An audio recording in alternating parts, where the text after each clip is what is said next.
Are we live? We are live right now. Hey, y'all, this is my review for Married to Medicine, Season 11 Reunion Parts 2 and 3. Now, before I get into it, I apologize for the delay on this, mostly because I've just checked out of this season, and it's just like not too many people on here are likable. So it's just really hard for me to really like just enjoy watching it. Like I don't enjoy watching Heavenly like just be so damn mean, especially to Contessa and Sweet Tea. I don't enjoy how most of the cast have shut Sweet Tea down in this episode. I don't like how Sweet Tea can't defend herself. The men, I mean, most of them, with the exception of Eugene, are just really chauvinistic. And I'm just tired of the Battle of the Exes premise. Like, I'm tired of it. It's just messy to be messy. So, yeah, I just wasn't interested. But, yeah, I'm going to get through these two parts for you. I'm a little underneath the weather, so it's hard for me to, like, really, like, project my voice. So, hopefully, y'all can hear me. Whew. Look, I got out of bed and I was just like, okay, I can do this. And then I go bartend right after this. Anyway, thank y'all for watching and let's get into this. So this is part 2, y'all. So we left off on the women hearing rumors about Damon cheating. Contessa gets her with, you seem really miserable to be with. And then Dr. Heavenly goes straight for the low-hanging fruit and talks about Contessa's breasts that are like far apart and says she had like botched surgery. I mean, they are pretty far apart for breasts, but look, I am not the person to ask about titties. I'm just not. Maybe ass, but not titties for me. But she said it's due to some surgery she had that wasn't elective. If y'all want to privy me to this in the chat, please feel free. Now, I feel like Contessa didn't go low enough for me since you want to come from my body, Heavenly. Like, bitch, you want to talk about botched surgeries, Heavenly? For real? And then Jackie interjects and says, it's sad. It's sad that they used to be really good friends. Jackie, sit your ass back, please, and just do what you always do, which is nothing. I'm just not surprised Contessa and Heavenly are no longer friends. Heavenly is a friend to no one, maybe Jackie, but she just hasn't talked about Jackie's marriage yet. So then Simone jumps in and tries to explain to Heavenly that her talking about Contessa's marriage on YouTube has definitely caused a strain between them. Clearly, obviously. Heavenly always thinks her fake apologies just put a bow on things, but she just continues to do them, Oh, she had a double mastectomy. I don't think she had breast cancer. It was just preventative. You know what? I think you're right because she said she didn't even want to get the chance to have breast cancer. So she was just like, take them off me now. So yeah, I think that is kind of cruel of Dr. Heavenly. But again, like, I feel like these women don't go low enough when it comes to Dr. Heavenly. Like, really hit her where it really hurts, which I think is her appearance, which she can be really insecure about, as well as maybe her marriage. But it's hard because, she feels like she has the perfect marriage. But anyway, even Andy softly points out to Heavenly that this is your 10th reunion, and we're still pointing out what you do on social media. And she asks, well, Andy, do you want me to stop? And he's basically like, Heifer, as long as it's not me, it's not a problem, but it's a problem for your castmates. So Contessa and Heavenly, they reach a stalemate, and then they passive aggressively give compliments to each other, and Andy moves on. Let's see. Yes, it was preventative. I think she had a 30-something percent chance of getting it. Gotcha. The terrible three, Jackie, Simone, and Heavenly. I feel like Simone kind of redeemed herself a little bit by the end of part 3 for me. Next up is Sweet Tea's Reel, a tumultuous season of her being the whipping boy, being gaslit, and also being married to Greg, etc. First, she's asked about her pregnancy journey, and she gives a little update. She says she's still trying.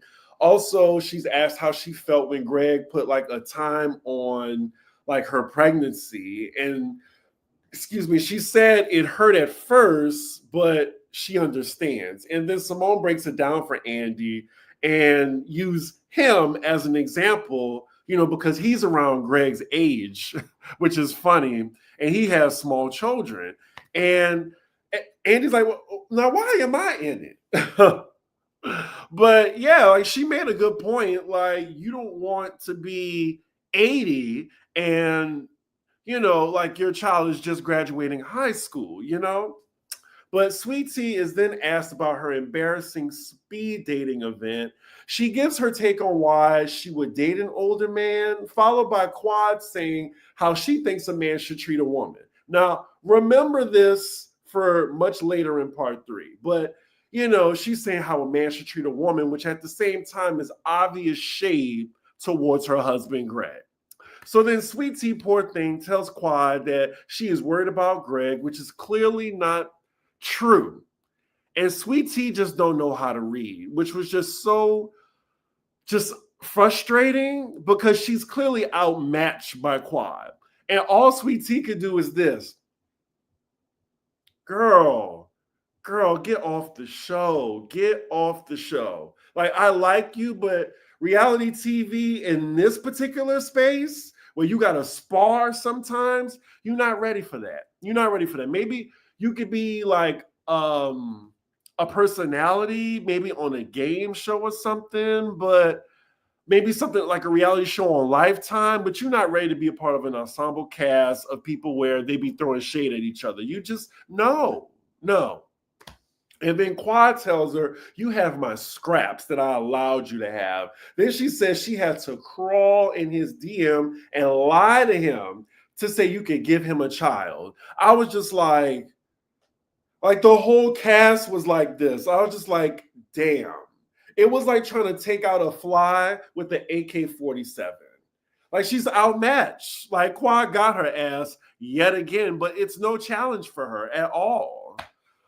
So Andy moves on to how T navigated the couples trip, and Sweet Tea throws out Quad is an alcoholic, then quickly recants it when, she's pressed about it. Now, I was confused how they said Greg was antagonizing Quad. Like, all he said was, she has a big effing mouth. If anything, she was gloating and antagonizing them, especially about throwing them a baby shower. That was all patronizing. And I'm not sure why, like, the audience, as well as Sweet Tea and Greg, are being gaslit by that. Like, yeah, you can say how great your man is, but you were saying it out of spite because you knew they were behind you. Like, anyway, Quad defends her gloating by saying that King makes her so happy. I really think he is the black version of Teresa's husband, Louis, and she will find out. Mark my words. Like, just like Caroline said, you heard it here first. And, soon as T leaves and, Quad stays, they're going to pick apart that relationship. Let me tell you. Unfortunately, y'all, I'm on a time crunch, so I can't really highlight too many comments. But if you do have a super chat, I will definitely highlight that. I just have to be done by 4:30, just letting you know. So yeah, let me see. Where was I? Oh, so then Heavenly is later called out for going after Greg on social media, even calling him a pedo. And she admits she was wrong, but the way they just move on to the next topic, like not really holding her accountable, was annoying. Like, you could have ruined this man's reputation. Like, that's the difference. Like, Damon, they just said he's cheating on your ugly ass, but you're trying to mess with this man's livelihood or whatever. I mean, no matter how annoying Greg is, like how terrible of a person he is, but you're coming for somebody's like profession and stuff like that. Where married to medicine, where your profession really does mean everything to you and your identity. So I just think it should have been explored a little bit more, and she should have known how terrible that really was. Speaking of which, yes, exactly. Exactly. Thank you. Especially psychiatrists, doctors who often deal with teenagers and kids. Like, they definitely look, I don't call people ugly, you know that. She just has an ugly ass spirit. And I think I can say that. She has an ugly ass spirit. Now, whether she's ugly or not, I'll leave that up to you, the audience. So speaking of which, it's also brought up how Heavenly attacked Sweet Tea's fertility, saying her dead mom would get pregnant before her in hell.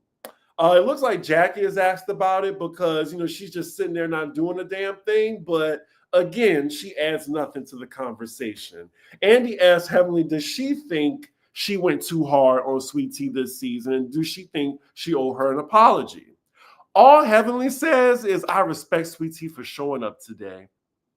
Didn't answer the question. And T says she receives it.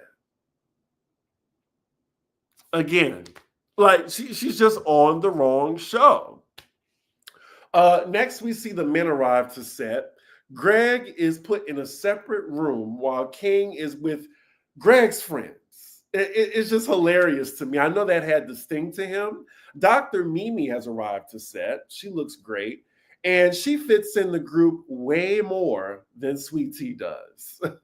We get a short reel dedicated to her. And I definitely think that she will be back next season just from the other ladies' responses to her. Like Quad and Heavenly love her. Toya is indirectly shading T as she's saying how good Mimi is for the group.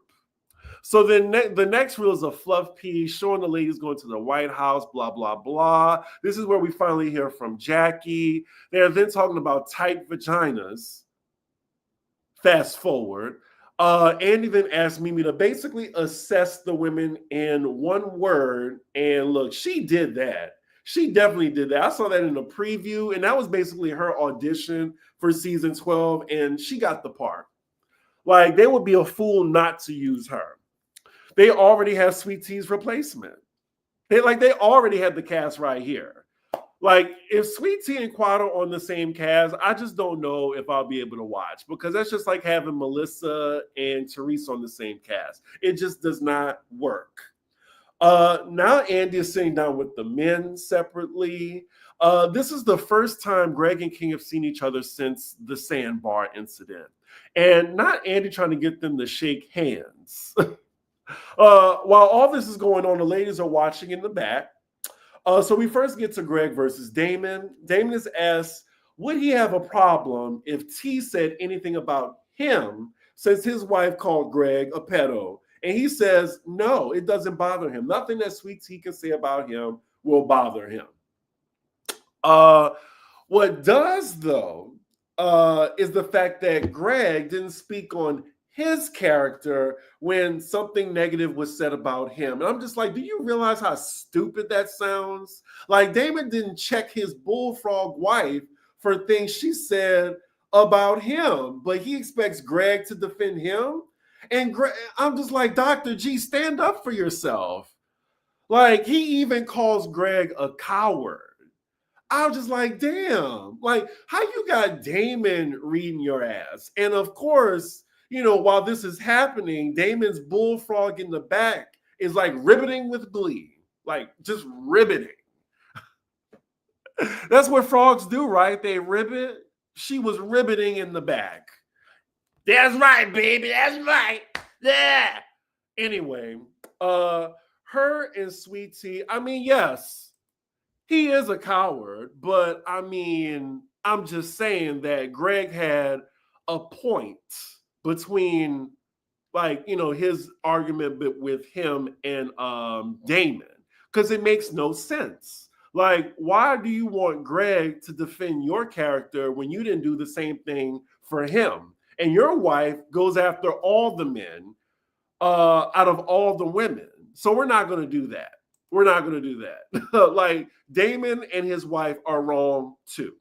Like, I get that we don't like Greg. Can we please put that in a box? Can we put that in a box? Can we bring some nuance, please? Jesus. Not croaking. Anyway, her and Sweet Tea are now going at it backstage. Cecil comes in and says my point that I made, that Greg can say the same thing about Damon. Heavenly has come for this man's profession and it's crickets. Greg just like Sweet Tea can't articulate himself as him and Damon are going back and forth, which is troubling to me because you're a psychiatrist. You don't know how to speak up or like just articulate your point. Like, backstage, you have Heavenly insulting Greg, calling him a bitch ass ninja in front of his wife, and it's just more bullying. And then Toya is like jumping in too. It's just not pleasant to watch. They move on, thank God, and they're talking about the Battle of the Exes, and of course you have Quad screaming at the TV in the back. Curtis wrongly brings up how Greg last season was talking about how in love he was with T while Quad didn't have a man. I agree with Simone that Quad and Greg were rarely in the same scenes together. They were rarely gloating. If anything, the ladies made Quad uncomfortable. Sweet Tea was just there existing. It was Quad was the one who was antagonizing Sweet Tea by showing up to her bachelorette party. And also, like, when she saw the couple, she's like, can I give him a little hug? Can I give him a hug? You don't mind? What happened to that, Quad, since you have so much vitriol for him this season? You don't want to give him a hug now, huh? So, yeah. I just feel like Quad pretended to be fine with it. Quad then accuses the group in the back of ushering them in, and here we go again. I mean, we all know what happened behind the scenes. Like, Quad wasn't good with the group, and then Heavenly, she thought it was a good idea to have Sweet Tea on to save Quad's job, and it did. So I don't know why they keep like Quad is mad, because if it wasn't for the Lunsfords, you would have been off this show. If we're being 100. So now Quad and Simone are having a shouting match over this. And I think Quad tells her to shut the F up. I'm not sure why Quad expects loyalty from people who she didn't consider friends. And here goes Simone. She's just getting louder and louder. You gave us your ass to kiss.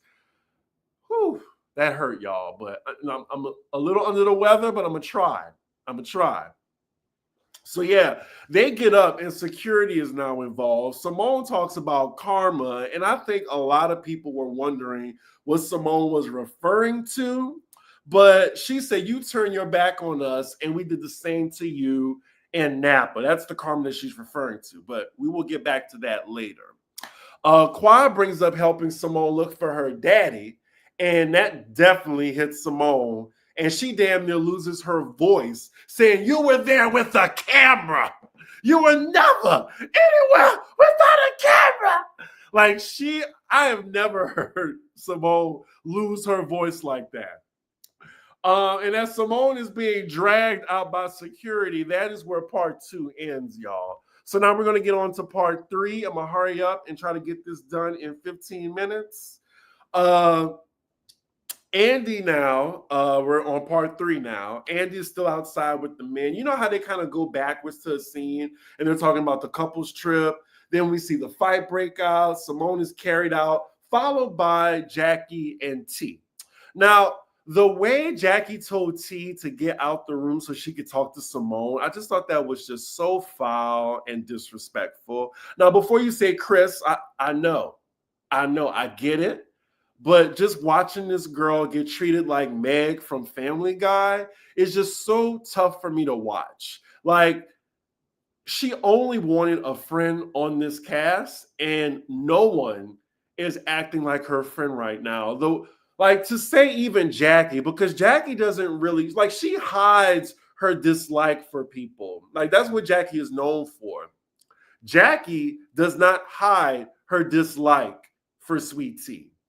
Like she doesn't at all. So the fact that even Jackie doesn't like Sweet Tea and it's just everybody on her, I don't like it. I really don't like it at all. But again, I get it.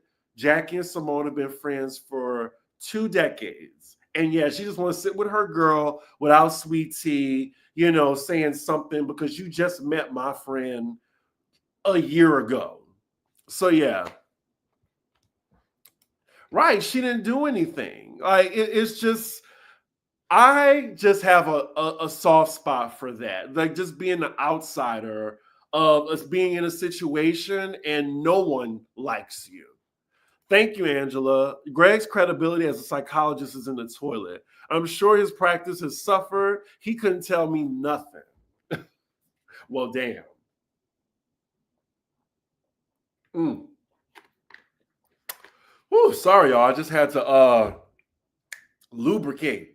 Anyway, so Simone is rattled that Quad would have the gall to bring up her dad and says she wasn't there at all without a camera. And Jack is just telling her to calm down. We're back with the men, and I'm gonna be honest, my fucks were few for this segment. Greg is called out for how he talked to Sweet Tea, which is inexcusable any way you look at it. And I will agree with King, actually, and this is the first time you heard me say this season. I will agree with him that there seems to be a pattern how he talks to women. But this show is filled with a myriad of chauvinist men, and they have different ways of showing it, King included. Because remember that scene with him and Quad when she was saying that she wants to keep her house, and he's like, I'm the man or whatever. Yeah, they show their chauvinism in different ways.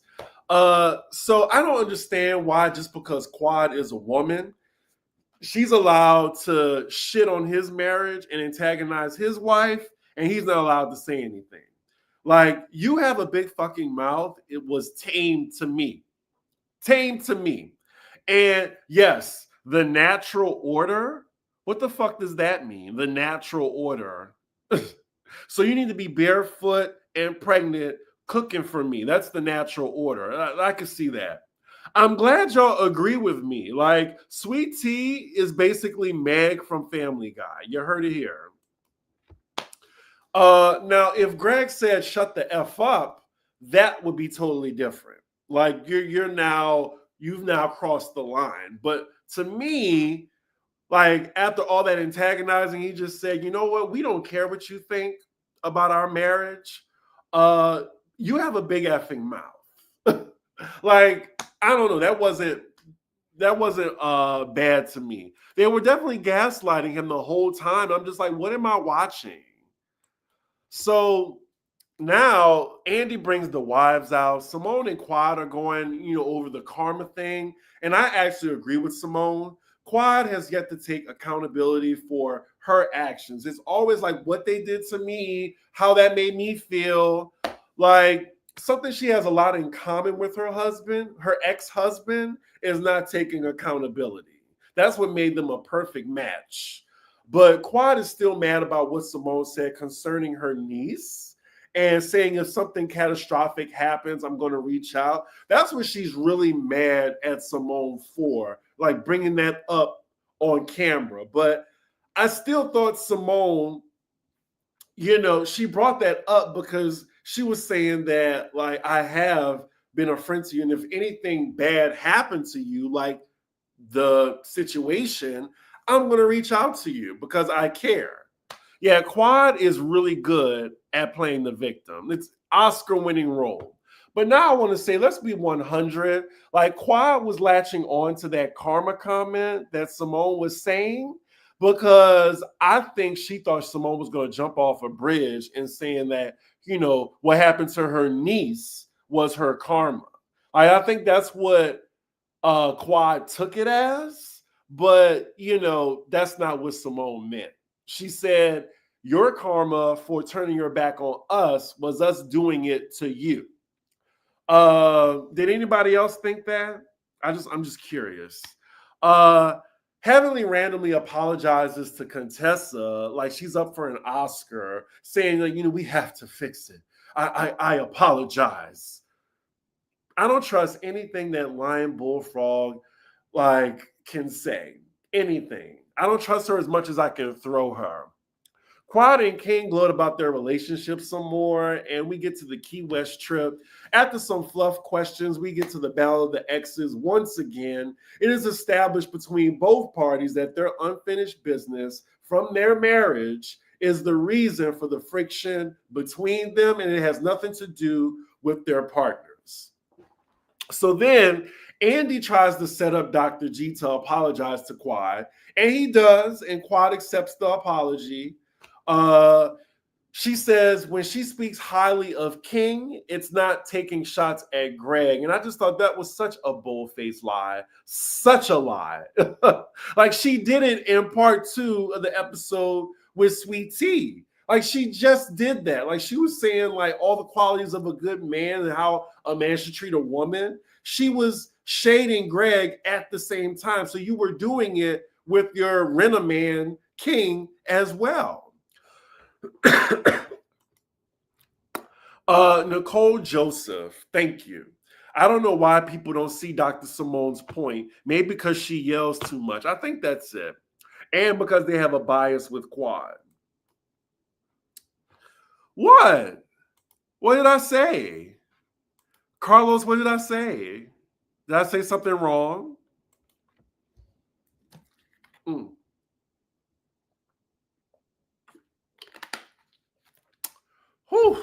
Again, y'all, I'm under the weather, trying to take my electrolytes. I'm not supposed to be yelling, but look, this review is frustrating me. Anyway, let me see. Not Simone is a mouth trout. Oh, calling Heavenly a bullfrog. That's because she is. Shout out to Alex.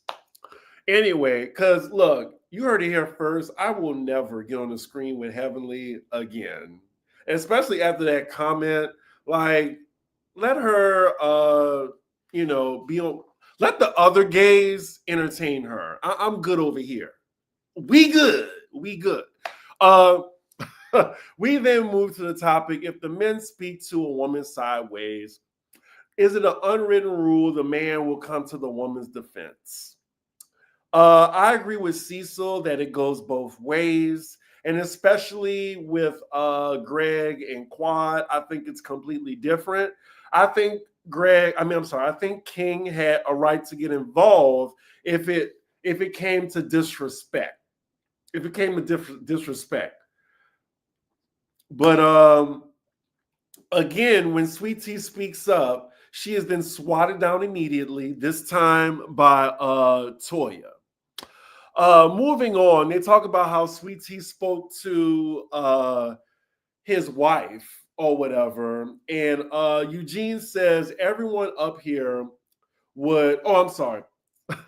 I read my notes wrong. We're moving on to how how Greg spoke to Sweet Tea behind the scenes. And Eugene says everyone up here would be lying if they never had a conversation like that in private.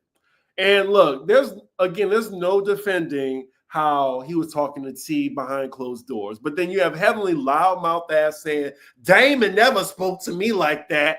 And thank you, production.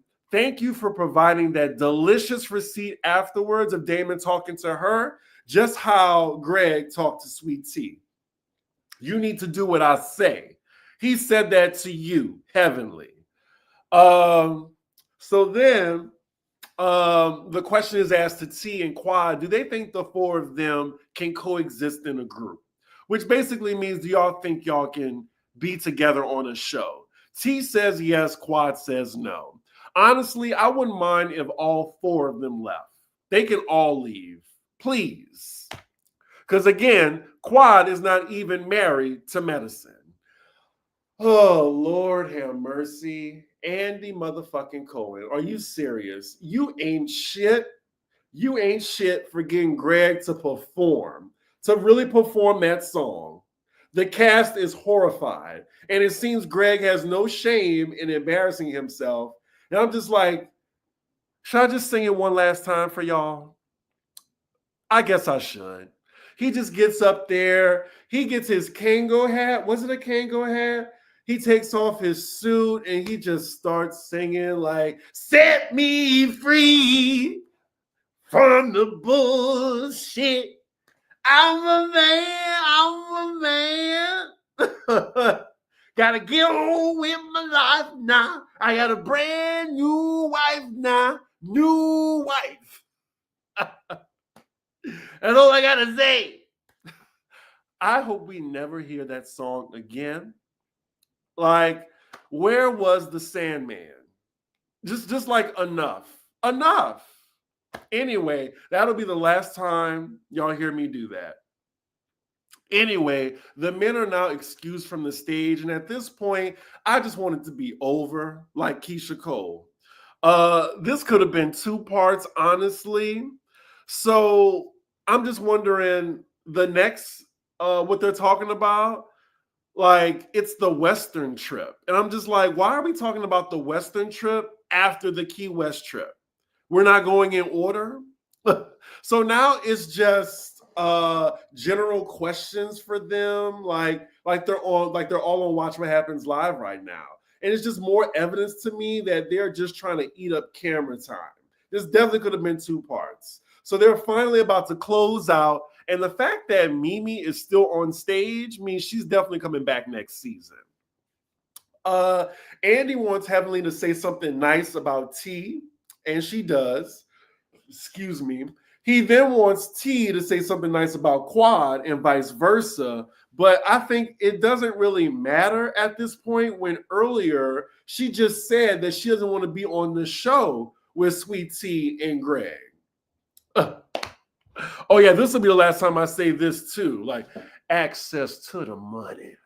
But yeah, T is a fool for not having access to the money merch. She should have been had that. That's how you know just reality TV ain't for her. She could have had a whole line, like a whole like business access to the money. Like, oh my God. She don't know. Anyway, let's see. So Contessa then gives Heavenly an empty compliment. Simone then does like a roundabout toast, shouting out all the women. And that is where the reunion ends. Thank God. Y'all, this season started out with potential. Then as we got to the end, I was just like, you know what? I'm not enjoying this anymore. For all the reasons that I said.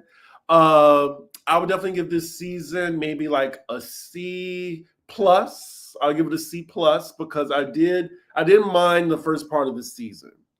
But like around the season finale is when I was just like, I don't want to watch this. Like, it was hard for me to do a review for it. As far as the reunion, definitely could have been two parts. I give the reunion a C minus, because at least like there was some drama. It was all right. I wouldn't give it a D, but yeah, I really think there needs to be a cast shakeup. There really needs to be a cast shakeup. Like Heavenly, Jackie, Simone, and Toya and Quad. It just can't be that much of the same old, same old. Now, they might not change the formula because they went out with their best ratings. So I don't know. And then according to, the bullfrog in charge, the HBIC, head bullfrog in charge, they already started filming, allegedly. So I don't know, y'all. But yeah, I'll still be doing Atlanta. There's two more new Bravo shows coming. It's Love Hotel, and then there's also the New Generation X or something like that with Riley, Candy's daughter, Kim's daughter, Teresa's daughter. I'm not sure if I want to do that. We'll see. What do I want to see more of on Married to Medicine? I just want to see new doctors. I want new drama. Like, I don't want the same old, same old. Like, I need something new. I don't think Jackie should be on the show anymore. Like, I think, or if they do, this should be Jackie's last season. I don't know. Like, just something has to change. She can't just be relying in the background. Right. Like, Jackie's pushing 70. If she hits the ground, she might not be able to get up if they throw her down, you know? Like, can we just get like just some new people? Like, we just need like a reboot. It's been 11 years. Jesus. But yeah, y'all, I gotta go to work. Thank y'all for watching. Please make sure you like, comment, and subscribe. And yeah, I will see y'all for the next